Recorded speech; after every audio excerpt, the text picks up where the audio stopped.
아침마다 샤워를 하면서 저는 늘 영혼의 샤워라는 저 나름대로의 기도를 드리곤 합니다. 하나님, 오늘도 우리에게 호흡을 허락해 주셔서 감사합니다.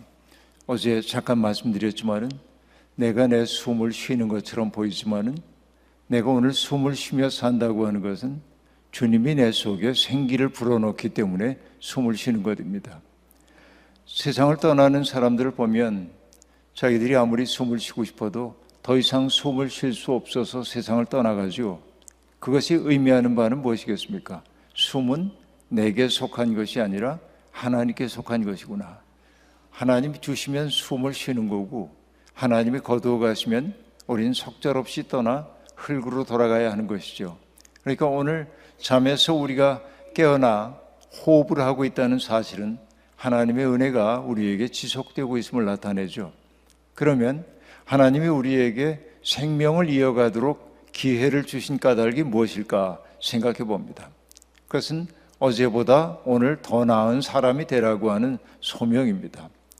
우리는 날마다 어제의 삶을 반복하며 사는 것처럼 느끼지만 우리가 끊임없이 해야 하는 일은 어제보다 오늘 조금 더 나은 사람이 되는 데 있습니다.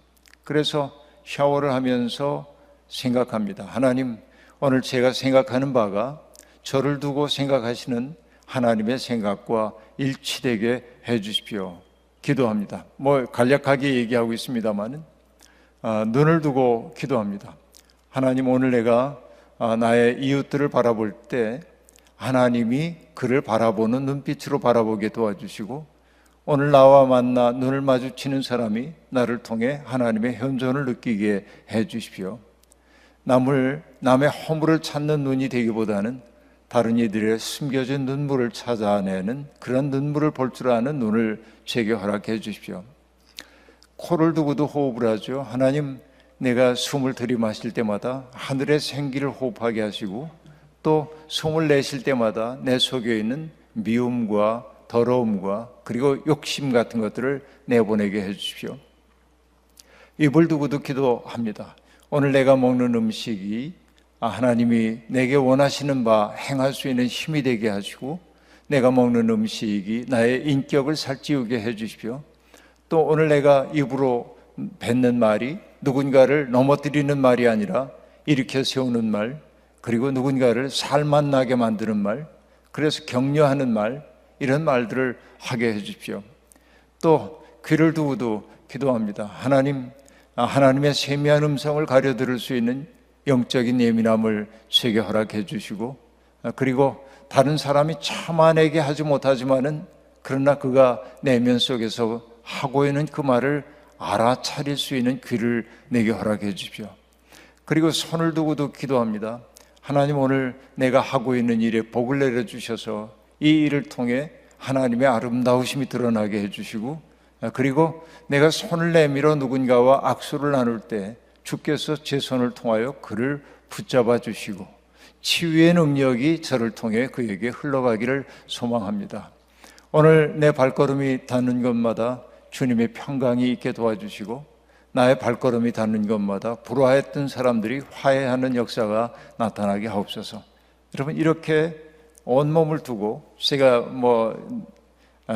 장기를 두고 기도하는 것은 여러분께 말씀 안 드렸습니다만은 이렇게 하루를 시작을 하곤 합니다.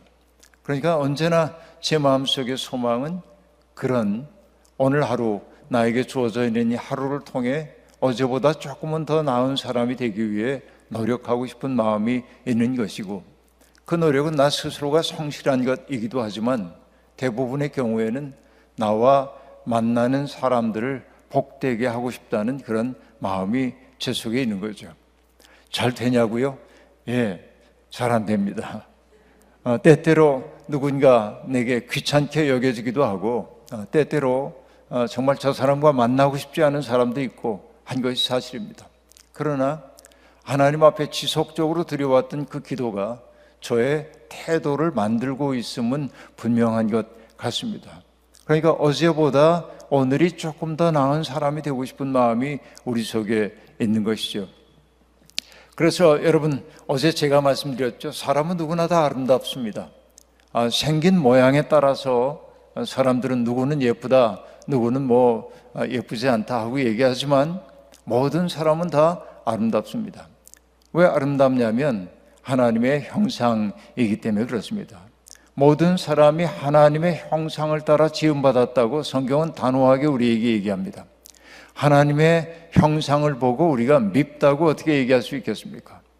물론 형태적으로 그렇게 아름답게 보이지 않을 수도 있지만은 그러나 그는 아름다운 사람입니다. 우린 경험을 통해 압니다.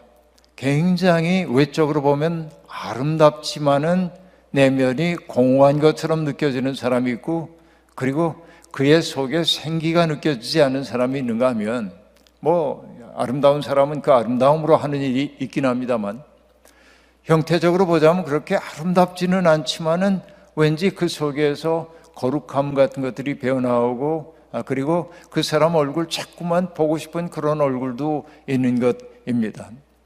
여러분, 연세가 많이 들었다고 우리가 부모님의 얼굴 보기 싫다고 말하지 않잖아요. 그렇죠. 왜냐하면 그 어머니 아버지 속에 있는 아름다움을 우리는 보고 있기 때문에 그렇습니다. 그 아름다움이라고 하는 것은 무엇이죠? 젊은이들 때 가지고 있었던 팽팽한 피부 없습니다. 머리털 검지 않고 희게 변해버리고 말았습니다. 얼굴에 고랑처럼 주름들이 생겼습니다. 그런데 그 어머니 아버지, 내 어머니 아버지의 고랑진 그 주름살을 보고 추하다고 말하는 사람이 있다고 한다면 얼마나 못난 존재입니까? 어머니의 아버지의 이마에 생긴 저 주름살은 우리를 키우기 위해 고심했던, 애를 써왔던 그 세월의 흔적이 고여 있다고 본다면 그 주름살이 어떻게 사랑스럽지 않겠습니까? 그런 것이죠. 그러니까 사랑하면 아름다워 보입니다. 내가 존중하면 아름다워 보인단 말이죠. 근데 내가 누군가를 사랑하고 존중한다고 하는 것은 어떤 때이겠습니까? 나에게 사로잡혀 있는 사람은 사랑할 수 없어요. 사랑이라고 하는 건 뭐냐? 자기를 초월하는 능력입니다. 자기를 벗어나는 능력이 사랑이란 말이죠. 아주 오래전입니다마는 저희 교회 전도사님이 결혼을 하고 그리고 사모님이 아기를 갖게 되었습니다. 그래서 제가 수요일 날 성경 공부를 하다 문득 앞에 앉은 전도사님을 보고 물었습니다. 전도사님, 요즘 사모님이 임신을 해가지고 옆에서 돌보느라고 좀 힘들죠? 그랬더니 끄떡끄떡 그렇게 얘기합니다. 그런데 임신을 하고 그러면은 갑자기 먹고 싶은 게 있잖아요. 밤 12시가 됐는데 사모님이 갑자기 전도사님을 보고 뭐가 먹고 싶어요? 라고 얘기하면은 어떻게 반응할 겁니까? 빙그레 웃어요. 그래서 이 밤중에 뭘 먹고 싶어? 그냥 참아 이렇게 얘기할 건지, 그래도 그 시간에 달려가서 아내를 위해 그가 원하는 말을 사올 것인지 가만히 생각하더니 아내가 원하는 걸 사다 주게 돼요. 왜? 물어봤더니 사랑하기 때문이래요. 사랑한다고 하는 것은 무엇입니까? 내가 귀찮을지 몰라도 나를 뛰어넘는 거예요. 그를 기쁘게 하기 위해 나의 피곤함, 나의 하기 싫어하는 마음을 뛰어넘는 것이 사랑이죠. 사랑은 나 없음이에요. 나라고 하는 것이 있을 때 누군가를 진심으로 사랑할 수가 없어요. 그런데 지켜야 할 나, 그리고 꼭 내가 붙들어야 할 나가 없을 때 사람은 맑아 보이기 시작해요. 그 사람을 바라보면서 참 좋다 우리가 느끼는 것은 그 사람 속에 지키려고 하는 자기가 없기 때문에 그런 경우가 아주 많이 있습니다. 그의 얼굴은 해처럼 빛나기도 하는 것이죠. 그래서 얘기했던 거예요. 죄라고 하는 것이 우리에게서 아름다움을 앗아간다고. 이 말이 조금 이상하게 들리는지 모르지만 죄에 매여 있는 사람의 얼굴은 맑거나 깨끗하지 못하고 더럽습니다. 더러운 거예요. 여러분, 더럽다라고 하는 말을 여러분 생각을 해보세요. 더럽다인데 덜 없다 이렇게도 한번 문자 파괴를 한번 해보자고요. 없어야 좋은데 덜 없어 아직은. 이게 우리의 더러움이에요. 내가 말끔하게 비워져야, 내가 없어져야 내가 맑은 사람이 되는데 우리가 그렇게 살지 못한다 하는 얘기입니다.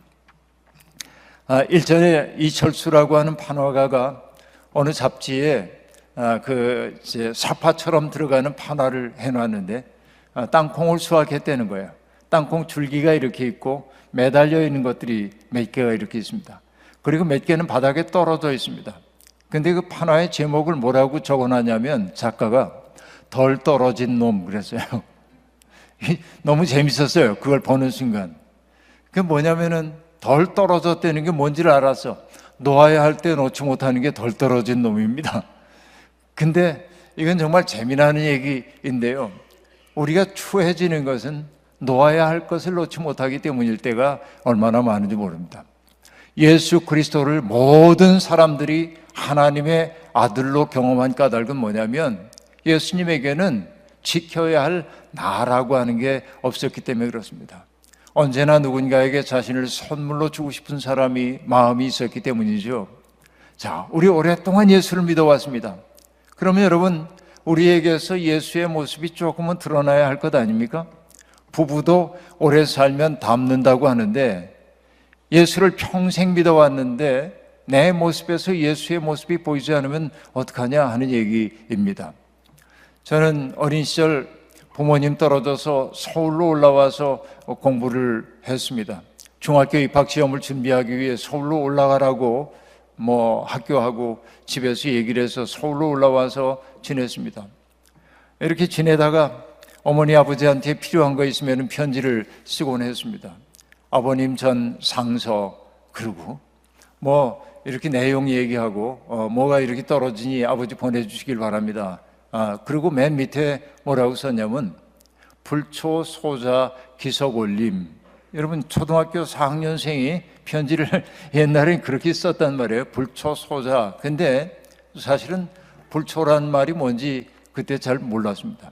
어쨌든 어른들 하는 거 흉내내고 있었는데요. 그리고 편지 겉봉에다가 주소를 적잖아요. 제 고향이 충남 당진인데 충남 당진군 성문면 통정리 몇 번지 그렇게 하고 아버지 성함 차마 쓰면 안 되니까 제 이름을 씁니다. 김기석. 그리고 본가 임납. 그렇게 옛날 어른들은 아마 이런 거 떠올릴지 모릅니다만은 그러니까 부모님의 그 존귀한 성함을 내가 함부로 쓸 수가 없기 때문에 내 이름을 쓰고 나의 집에 보내는 거라고 부모님께 편지를 보내고 했어요.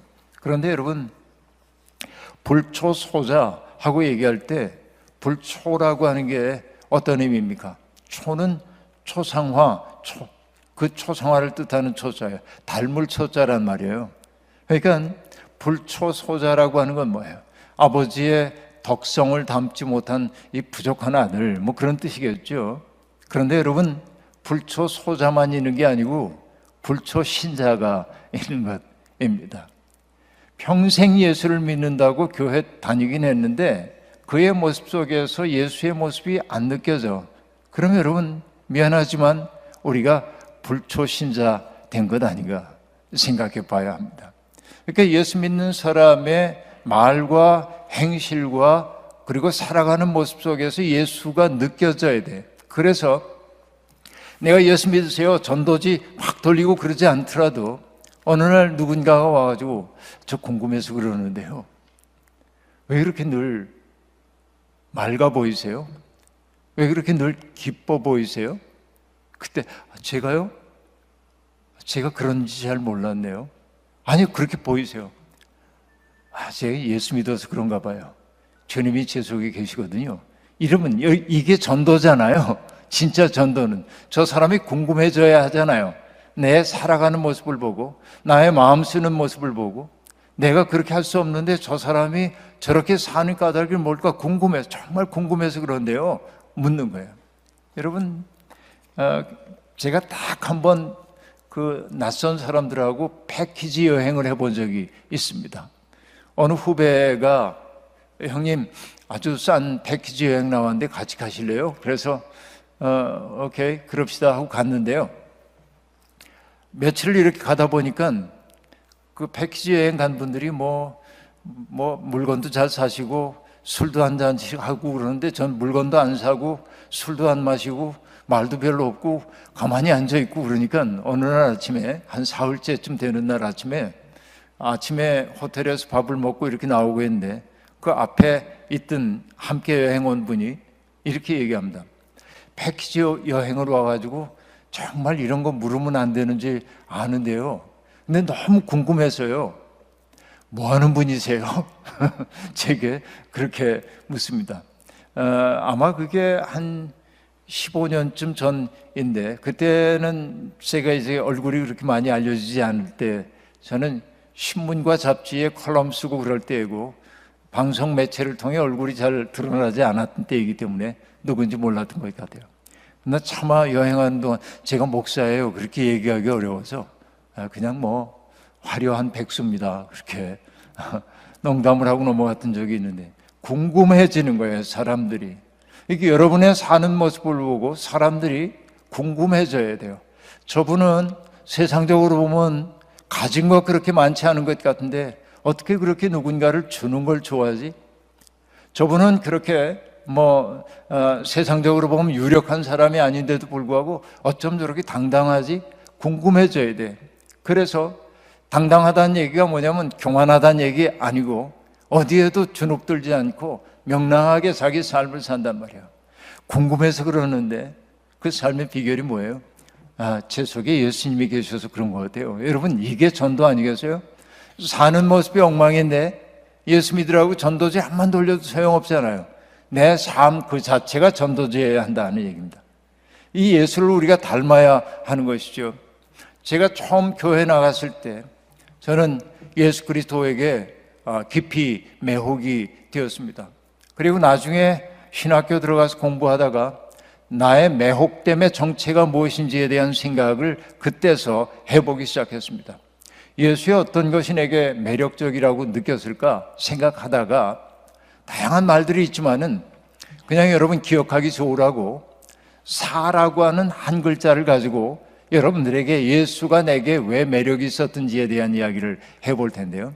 한자로 사라고 하는 글자, 다양한 글자들이 여러분 떠오를 텐데 제게 첫 번째로 떠오르는 사는 뭐냐면 사생활할 때의 사자입니다. 개인 사자. 예수님에게는 사가 없었다, 그런 얘기입니다. 여러분, 사라고 하는 글자를 보면 벼화자 옆에 마늘모가 있습니다. 그렇죠? 그러니까 여러분 사치스럽다 하고 얘기할 때 제가 사치스럽다 화가 아니라 사라고 하는 개인 사라고 하는 게 벼화자 옆에 마늘모가 있단 말이에요. 어떤 얘기냐면 벼를 움켜쥐고 있는 모양입니다. 이게 사생활할 때 사자란 말이에요. 어떤 얘기예요? 이거 내 거야. 소유하려고 하는 거예요. 이게 개인, 내 거, 이거 움켜쥐는 거예요. 이렇게 이게 사죠. 그런데 모든 사람들이 뭔가를 움켜쥐고 싶은 생각이 드는 것이 사실입니다. 그러나 예수님은 내 것이라고 주장한 것이 없었습니다. 요한복음에 보면 예수님이 끊임없이 스스로를 뭐라고 규정하냐면 나는 아버지께로부터 보냄을 받은 사람이다 라고 말합니다. 내가 그대들에게 주는 가르침은 나의 가르침이 아니라 아버지의 가르침이래요. 내가 하는 일은 나의 일이 아니야, 나를 보내신 분의 일이야 라고 얘기합니다. 그러니까 예수 그리스도는 끊임없이 자기를 내려놓고 하나님으로 자기를 채워갔던 존재임을 알 수 있습니다. 그러니까 예수님이 요한복음에서 얘기하죠. 내가 이 세상에 온 까닭은 양들로 하여금 생명을 얻고 또 얻어 풍성하게 하기 위해 왔다라고 얘기합니다. 예수 그리스도가 이 세상에 오신 것은 나의 욕망을 채우기 위해서, 나의 사적인 이익을 추구하기 위해 온 것이 아니라 나를 보내신 그분의 뜻을 내 몸과 마음을 통해 이루고 싶어서 내가 이 세상에 왔다고, 내 인생은 그거라고 예수님은 그렇게 얘기합니다. 바로 이것이 주님에게는 나라고 하는 게 없었다, 내 욕망을 채우기 위해 살아가는 게 없었다라고 제가 얘기하는 까닭입니다. 요한복음에 나오는 또 다른 구절을 제가 사랑하는데요, 주님이 이렇게 얘기합니다. 나의 일은 아버지께서 내게 이끌어 주신 사람 가운데 하나도 잃어버리지 아니하고 마지막 날에 영생을 얻게 하는 것이니라, 이렇게 얘기합니다. 주님은 그것을 당신의 인생의 목표로 삼으셨단 말이죠. 근데 여기에 중요한 인식이 하나 있습니다. 그건 뭐죠? 오늘 내 앞에 당도한 사람을 예수님은 어떻게 여깁니까? 아버지께서 내게 이끌어 주신 사람으로 여기는 거예요. 이게 중요해요. 오늘도 우리는 수없이 많은 사람들을 만나게 될 겁니다. 만나는 사람들을 그냥 습관적으로 대하는 게 아니라 예수님은 어떤 인식이냐면 아버지께서 내게 이끌어 주신 사람으로 보는 거예요. 그러니까 병든 사람을 보면 예수님은 그 병든 사람의 고통을 그대로 당신의 고통으로 느끼셔요. 예수님이 병든 사람을 보면서 불쌍히 여기셨다, 긍휼히 여기셨다, 민망히 여기셨다 이런 표현들이 나오는데요. 그때 사용되고 있는 단어는 뭐냐면 그 사람의 고통 때문에 본인의 창자가 끊어지는 것 같은 아픔을 느꼈다는 거예요. 제가 헬라어를 지금 얘기하지 않았습니다만은 가장 자주 사용된 스프랑크니조마이라고 하는 그 단어는 창자에서 비롯된 마음을 뜻해요. 그러니까 고통받는 사람을 보면 혀를 끌끌 차면서 어쩌다 저렇게 됐을까 참 불쌍하다고 돌아서는 게 아니고 주님은 자신의 고륙지친이 겪는 고통처럼 여기며 그 문제를 해결해 주고 싶었단 말이에요. 왜? 그 사람은 어떤 사람이에요? 아버지가 내게 이끌어 주신 사람이기 때문에 그런 거예요. 우리가 그런 마음으로 정말 살아간다면 얼마나 좋겠습니까만 우리는 그렇게 살지 못해요. 그러나 그렇게 살려고 노력은 해야 돼요.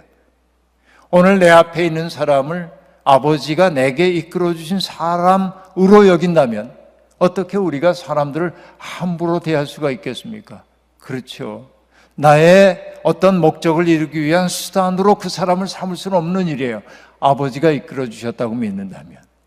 그러니까 우리가 예수를 조금이라도 닮았다고 한다면 개인 사랑에게 벼화자 옆에 마늘 모 있다고 얘기했는데 내 욕심 이걸 사리는 게 아니라 나를 통해 하나님의 은혜가 그에게 흘러가기를 소망하는 것, 이게 예수적 삶이란 말이에요. 이게 이제 첫 번째 사자를 제가 얘기하는 거고요.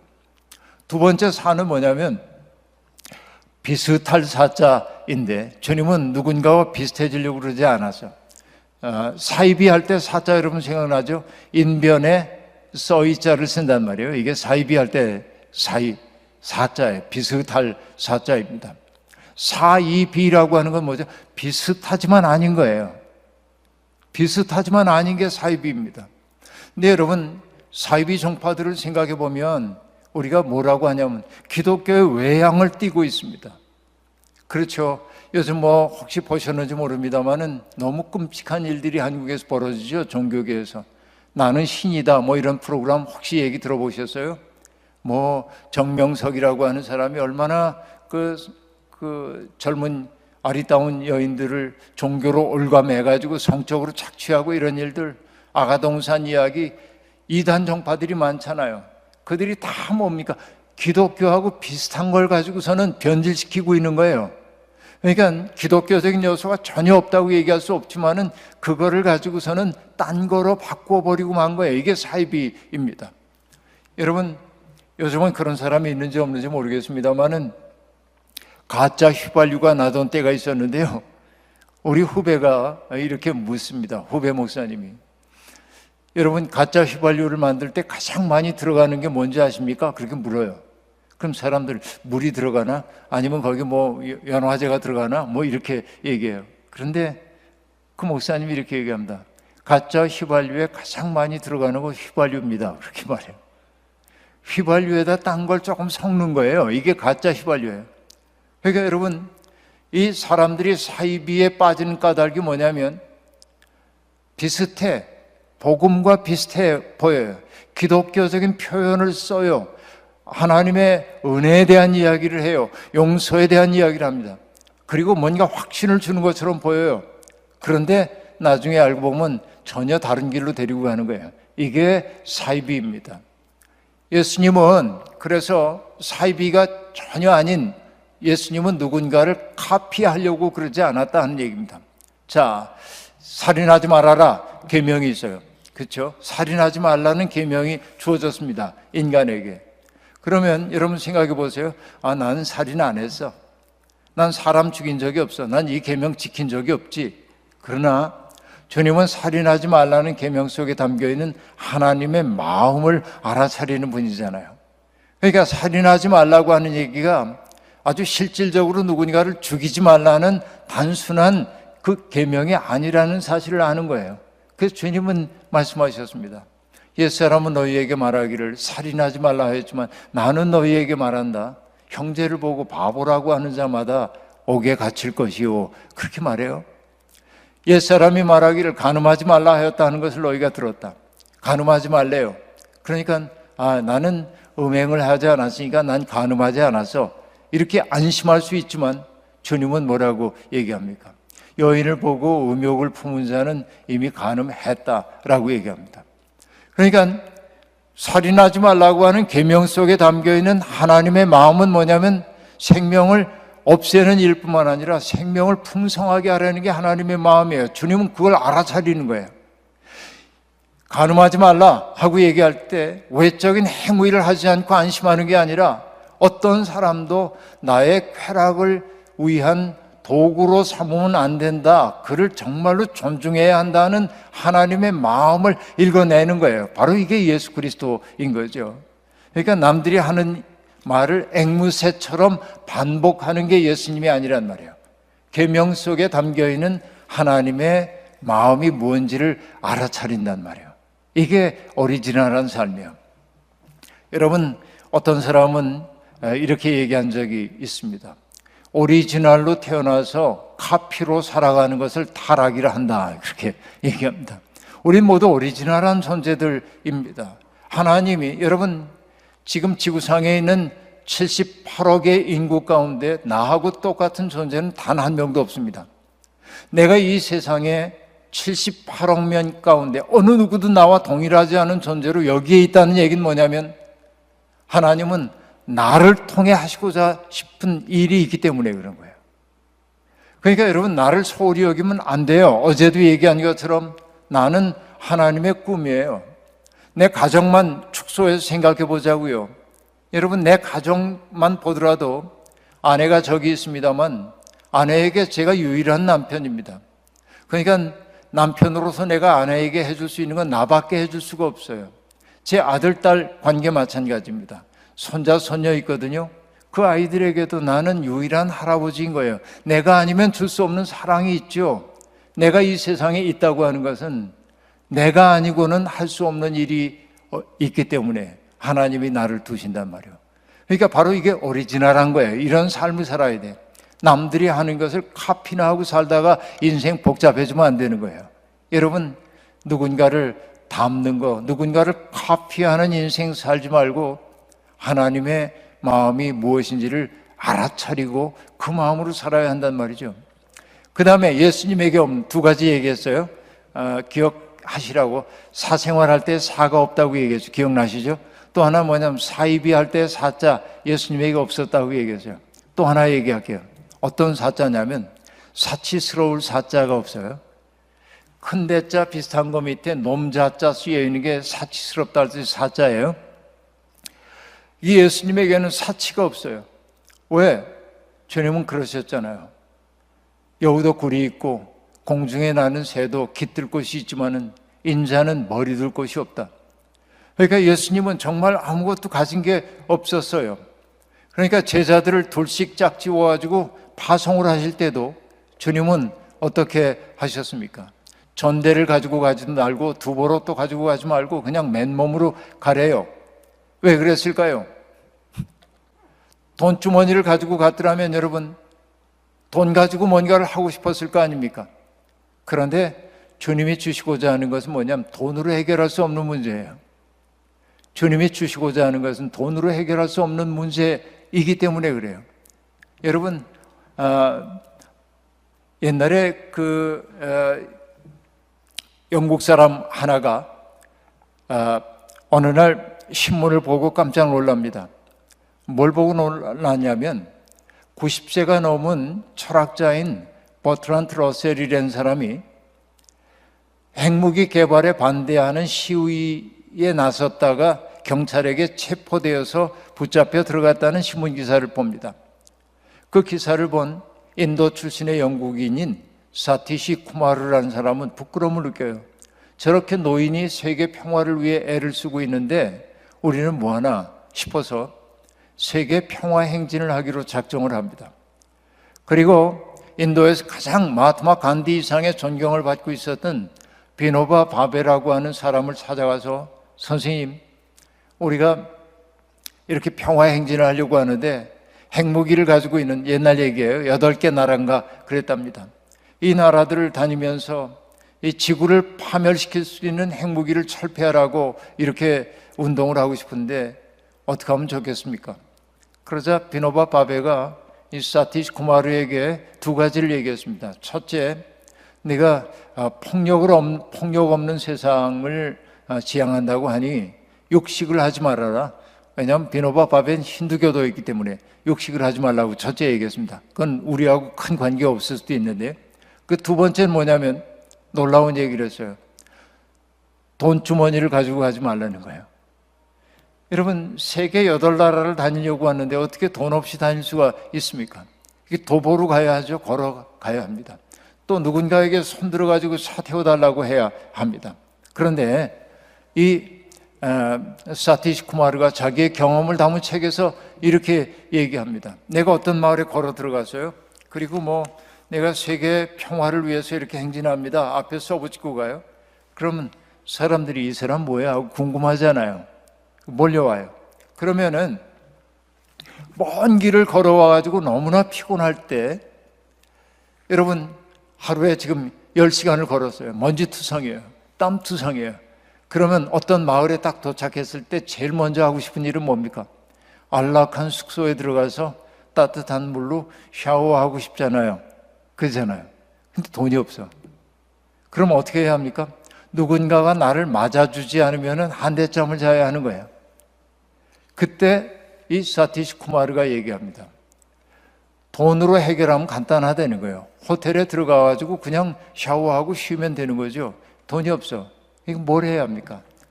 누군가가 우리를 따뜻하게 맞아들여주기를 바라야 하는데, 그러기 위해 하는 건 뭐죠? 내 경험을 누군가에게 나눠주고 나를 선물로 주지 않으면 안 된다는 거예요. 먼저 나를 선물로 주기 시작할 때 그 사람들의 마음이 열리고, 그런 뜻이에요. 우리 집에 와서 머무세요. 그런다는 거죠. 이게 예수님이 제자들을 세상에 보내면서 돈주머니 가지고 가지 말라는 말은 뭐냐면, 너희들의 문제를 돈으로 해결하려고 하지 말고 너 자신을 선물로 주라는 거예요. 너희 자신을. 그러니까 여러분, 우리도 그래요. 누군가가 돈으로 뭔가를 선물을 주면 고맙습니다. 그러나 그 사람이 돈으로 해결될 수 없는 사랑을 내게 준다든지, 내가 고통스러울 때 내 곁에 끝까지 있어줬다든지, 그렇죠? 내가 울고 있을 때 다가와서 등을 토닥여 줬다든지, 그럴 때 그게 나를 산자의 땅으로 이끌 때가 있잖아요. 그러니까 예수님은 가진 게 아무것도 없었어요. 가진 게 아무것도 없었는데 여러분, 인류를 이렇게 아름답게 바꿔낸 분이 예수님이잖아요. 주님은 힘 가지고 뭔가 한 거 아니란 말이죠. 그래서 오늘의 교회가 잊어버리고 있는 게 하나 있습니다. 그건 뭐냐? 여러분, 부활을 경험했던 사도 베드로와 요한이 성전 미문 앞에 앉아있는 날때부터 걷지 못하는 사람을 주목하여 본 다음에 했던 이야기가 무엇입니까? 이렇게 얘기하죠. 금과 은은 내게 없지만 내게 있는 것으로 내게 주노니 곧 나사렛 예수의 이름으로 일어나 걸으라 라고 얘기하자 그가 일어나 걷기도 하고 뛰기도 하며 하나님을 찬미했다. 성경은 그렇게 얘기합니다. 그런데 여러분, 몇 주 전에 제가 그 본문으로 설교를 하면서 제가 우울해졌어요. 그리고 교인들에게 이렇게 얘기했습니다. 오늘의 교회는 금과 은은 있는데 나사렛 예수의 이름의 권능은 잊어버렸단 말이죠. 왜? 우리가 주님의 사랑으로 해야 할 일을 돈으로 하려고 할 때가 너무 많기 때문에 그런 거예요. 우리 교회가 경제적인 능력이 있어. 그러니까 뭔가를 할 수 있어. 여기에 매달리다 보니까 내가 누군가에게 나를 선물로 줘야 한다는 사실을 잊어버리고 사는 거예요. 사치스러워졌어요. 가난한 교회들도 있지만 주님은 사치스러울 사가 없어요. 그래서 당신을 선물로 줄 수밖에 없었어요. 예수 그리스도가 우리의 주홍빛보다 더 붉은 죄를 사해 주셨다고 하는 건 돈 내고 한 게 아니라 뭐예요? 당신의 목숨을 바침으로 우리를 구해 주시잖아요. 주님에게 없는 사에게 하나만 더 하겠습니다. 주님에겐 거짓 사가 없어요. 거짓이. 주님은 언제나 진실했어요. 안과 박이 똑같았다 하는 얘기입니다. 바로 이것이 사람들에게 깊은 신뢰를 만들어 냈던 거예요. 그래서 우리는 어떻습니까? 예수 그리스도를 우리의 주님인 동시에 우리의 스승으로 생각하는 거죠. 스승사자, 그렇죠? 스승이에요. 그러니까 여러분, 예수를 인류의 위대한 현인으로 얘기하는 게 아니고 주님은 우리의 죄를 대속해 주신 대속의 주님이시지만은 그것만 고백하면 안 되고 우린 예수 닮아야 하니까 예수님을 선생님 삼아가지고 우리들 배워야 돼. 사람들을 어떻게 대해야 하는지, 어려움에 처한 사람들을 대할 때 우리의 눈빛이 어떠해야 하는지, 그를 맞이할 때 우리 태도가 어떠해야 하는지 이거 배워야 한단 말이죠. 근데 여러분, 예수 그리스도의 삶을 한마디로 얘기하면 어떤 삶이냐면 장벽철폐자의 삶을 살았어요. 예수님 시대의 유대교는요, 사람들을 탁탁 갈라놓고 있었어요. 거룩함이라고 한 척도를 딱 세워서 어떻게 갈라놓냐면 거룩한 것과 속된 것, 의인과 죄인, 유대인과 이방인, 남자와 여자를 딱 갈라놓는 거예요. 그리고 제가 얘기했던, 그림으로 얘기했던 여기 거룩한 것, 의인, 유대인, 남자, 그들을 뭐라고 하냐면 우리. 그리고 이 사선의 이쪽 편에 있는 사람들, 뭐 속된 것들, 죄인들, 이방인들, 여인들, 그들을 뭐라고 하냐면 them. 이거 뭐예요? we them 디카톰이에요. 우리와 그들의 이분법이에요. 그러니까 우리는 거룩하고 여기는 더러워, 이렇게 규정하는 순간 내가 대단한 사람 된 것처럼 느껴요. 저 사람들이 겪고 있는 아픔 같은 건 헤아리지 않는 거예요. 그런데 예수님은 그렇게 안 했어요. 어떻게 했습니까? 바로 유대교 사회적 세계에 의해서 그들로 규정되고 있는 사람들의 아픔을 그냥 헤아리신 거예요. 그리고 그 병든 사람들, 더럽다고, 정결법에 의해 더럽혀졌다고 느껴지는 사람과 접촉하는 것을 꺼리지 않았어요. 이방인들 만나는 것 꺼리지 않았어요. 여성들 제자로 삼는 것 꺼리지 않았어요. 죄인으로 규정된 사람들의 친구 되는 것 꺼리지 않았어요. 이게 뭐 때문에 그러냐면 유대교 사회적 세계는 거룩함이라는 척도를 가지고 사람들을 갈라놓았지만은 예수님의 척도는 거룩함이 아니었어요. 뭐였냐? 자비였어요. 자비한 마음이에요. 영어로 compassion 그러죠. compassion. common together, 함께의 뜻이고, passion은 suffering이에요. 함께 아파하는 마음이에요. 어떤 사람을 바라볼 때 더러워라고 규정하지 않고 얼마나 힘들까, 얼마나 아팠을까, 그리고 덥석 안는 거예요. 안아주자 녹아요. 그 사람들이 마음속에 있는 얼음이 녹는단 말이죠. 이게 자비예요. 자비라고 얘기할 때 자라고 하는 건 사랑이라는 거 우리가 알고 있고요, 비라고 하는 건 슬픔이에요. 그의 슬픔까지도 내 슬픔으로 받아들이는 거예요.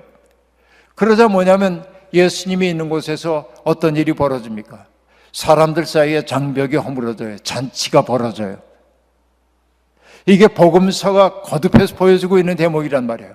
이것을 오늘 읽었던 에베소서는 뭐라고 정리를 해놓고 있습니까? 이방인과 유대인 사이에 막힌 담을 주님이 어떻게 했다고요? 당신의 몸으로 허무셨대요. 그래서 소통할 수 없었던 사람들이 소통하게 만들었다 말이죠. 여러분, 우리도 정말 많은 담을 세우며 살거든요. 담을 만들어요. 점점 소통할 수 없게 만들어요. 기독교가 그런 역할을 하고 있는 경우도 있습니다. 그러나 우리 주님은 안 그러셨어요. 담을 허물어 사람들 만나게 했어요. 미워하지 말아야 돼요. 이해하려고 애를 쓰지 않으면 안 된다 하는 말씀입니다. 뭔가 벽 하나를 넘어서야 내가 새로운 차원의 삶이 열리는 거예요. 여러분 들어보셨는지 모르겠습니다만은 오방 최홍정이라는 목사님이 계십니다. 1880년생이에요. 그러니까 우리 옛날 분입니다. 1880년에 태어난 이분은요, 어려서부터 어머니를 여위었습니다. 어머니가 일찍 세상을 떠났고 새어머니 아래에서 자라면서 어린 시절을 너무 불우하게 지내게 되었습니다. 그나마 기둥처럼 여겼던 아버지가 세상을 떠난 다음에 삶에 대한 비관이 그에게 찾아와요. 그래서 좀 거칠게 이렇게 살았습니다. 광주 지역에서 그는 주먹을 쓰는 wal패가 되었습니다. 그런데 어느 날 우연히 광주에서 선교사 포사이트라고 하는 사람이 만든 병원에 우연히 이렇게 갔는데 보니까 이 선교사 포사이트가 한센병 환자 한 사람을 데리고 오는 걸 보았습니다. 여자 환우였는데 한센병 환자를 이 포사이트가 자기 병원에 데려다가 치유해 주려고 데리고 온 거예요. 사람들이 야단이 났습니다. 나 환자를 이 병원에 데려왔다고 감염될까 봐 너무 무서우니까 그 여환우를 쫓아내라고 야단을 한 거예요. 그러자 포사이트는 할 수 없이 이 여인을 병실로 데리고 가지 못하고 병원 마당에 있는 이렇게 천막이 쳐져 있는 곳으로 이 여인을 부축해서 가고 있었습니다. 온몸에 얼굴과 손 같은 데 고름이 잔뜩 맺혀 있는, 어떻게 보면 흉해 보이는 그런 모습이었습니다. 그런데 이 포사이트가 그 여인을 부축해 가고 있는데 그 한센병 환자가 지팡이를 이렇게 짚고 있었는데 지팡이를 툭 떨어뜨린 거예요. 그러니까 포사이트는 이 환자를 이렇게 부축하고 있고 제대로 걸을 수 없기 때문에 지팡이를 주어야 하는데 마침 이렇게 보니까 최홍정이 거기 서 있는 걸 보고 포사이트가 얘기합니다. 젊은이, 저 지팡이 좀 집어주지 않겠나? 이렇게 물은 거예요. 여러분 같으면 어떻게 했겠어요? 꺼림직하죠, 여러분? 오방 최홍정도 꺼림직했어요. 그런데 그 꺼림직함을 떨쳐버리고 용기를 내가지고 지팡이를 주어서 그 여인에게 손에 쥐어줬습니다. 그때 그 한센병 걸렸던 그 여인이 일그러진 표정이긴 하지만 환한 미소로 고마움을 표했어요. 그런데 그 미소와의 만남이 최홍정의 삶의 방향을 영원히 돌려놓았습니다. 마치 만해 한용운의 시 가운데 우리가 날카로운 첫 키스의 추억이 나의 인생의 지침을 돌려놓고 뒷걸음질쳐 물러갔습니다 하고 말하는 것처럼 그 한센병 환자의 지팡이를 집어서 손에 쥐어주고 그 환자가 그에게 보였던 환한 미소와 만나는 순간 옛사람 최홍정은 사라졌고 새로운 사람 최홍정 거듭나게 돼요. 그의 삶이 완전히 새로워집니다. 광주 지역에서 이 최홍정 목사는요, 너무나 아름다운 일들을 감당하기 시작합니다. 그리고 나중에는 광주의 나병원을 시작하고요, 나 환자들의 권익을 세우기 위해서 나 환자들과 더불어 서울까지 행진하기도 하고요, 나 환자들의 아버지가 되는 거죠. 그 순간 담이 허물어진 거예요. 지켜야 할 나라고 하는 담이 무너졌을 때 그가 들어간 세계는 뭐냐면 은혜의 세계 속에 들어갔단 말이죠. 우리는 자꾸 담을 세우면서 은혜 밖에 머물고 있는지도 모릅니다. 예수를 믿는다고 하는 것은 뭐냐? 이런 담들이 허물어지는 걸 경험해야 돼요. 예수 믿는 사람이 있는 곳에서 절대 만날 수 없다고 생각했던 사람과 만날 수 있어야 돼요.